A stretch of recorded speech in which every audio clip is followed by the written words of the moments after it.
đây អ្នកទាំងអស់គ្នាក្នុងវីដេអូនេះខ្ញុំនឹងមកប្រាប់ពីអាប់ដេត Facebook ថ្មីនៅក្នុង app Facebook បានអាប់ដេតថ្មីមួយសម្រាប់កម្មវិធី app Facebook បងប្អូនទាំងអស់គ្នាបាទបងប្អូនទាំងអស់គ្នាអញ្ចឹងបងប្អូនចូលទៅអាប់ដេតកម្មវិធី Facebook ទាំងអស់គ្នាកន្លែងនេះគឺខ្ញុំអាប់ដេតហើយអញ្ចឹងក្នុងវីដេអូនេះខ្ញុំមកប្រាប់ពីបងប្អូនណាដែលមិនទាន់អាប់ដេតឬមួយចង់អាប់ដេតអញ្ចឹងណាបងប្អូនទាំងអស់គ្នាបាទអញ្ចឹងបងប្អូនចូល app មកបងប្អូនចូល app យើងមក Facebook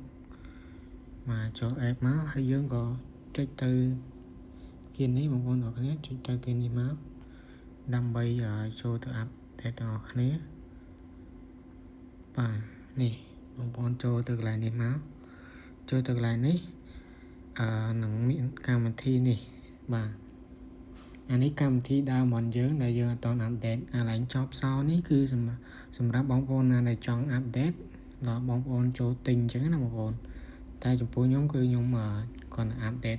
ធម្មតាដែល Facebook ដាក់ឲ្យអញ្ចឹងទេបងប្អូនទាំងគ្នាអញ្ចឹងបងប្អូនចុចដូចខ្ញុំមកគឺអាប់ដេតហើយហ្មងដូចរាល់តែម្ដងបាទងាយមែនតើហើយអាប់ដេតទៅគឺវាថ្មីកម្មវិធីបែបថ្មីអញ្ចឹងណាហើយFacebook បានអាប់ដេតថ្មីអញ្ចឹងណាកម្មវិធីហ្នឹងអញ្ចឹងសម្រាប់បងប្អូនដែលចង់អាប់ដេតអាចមើលវីដេអូនេះបានអញ្ចឹងមកអញ្ចឹងបងប្អូនចូលទៅអាប់ដេតតាមខ្ញុំមកគឺបានដូចខ្ញុំអញ្ចឹងណាបងប្អូនទាំងអស់គ្នាបាទក្នុងវីដេអូនេះមានតែប៉ុណ្្នឹងដែរដើម្បីចែកចំណែកទៅបងប្អូនទាំងអស់គ្នាបងប្អូនណាដែល